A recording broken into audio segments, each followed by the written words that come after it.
Þetta eiginlega langþráður draumur minn að sjá þetta gerast, það er að segja sjá Erró í samhengi íslenskrar samtímalistar eins og hér er að gerast og samtal sem var þarft og ákaflega gaman að hafa komið á núna.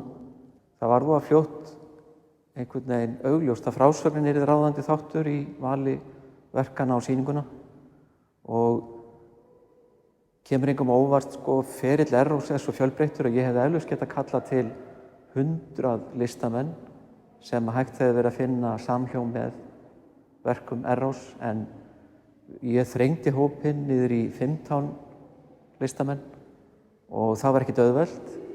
Það er kannski hægt að segja að ég nálgast verkefnið fyrst og fremst sem starfandi myndlistamaður en það er kannski gott að koma fram að ég er þó málum kunnugur. Ég starfaði hérna sem tæknimaður hjá Listasafni Reykjavíkur í fjölmörg ár meðfram myndlistinni.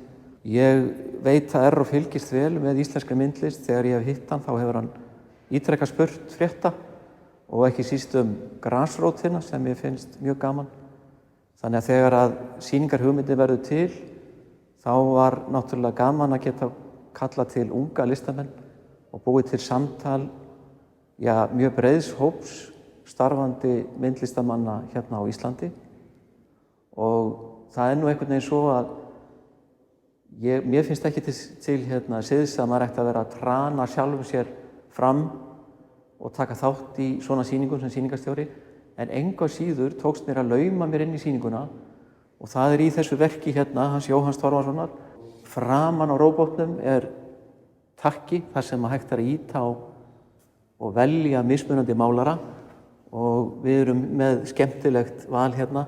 Það er að segja við erum með Kjarval, við erum með Karl Kvaran, við erum með Helga Þorkil sem er hérna á sýningunni, Guðrúnu Einars, Erró kallinn og hver er svo hér?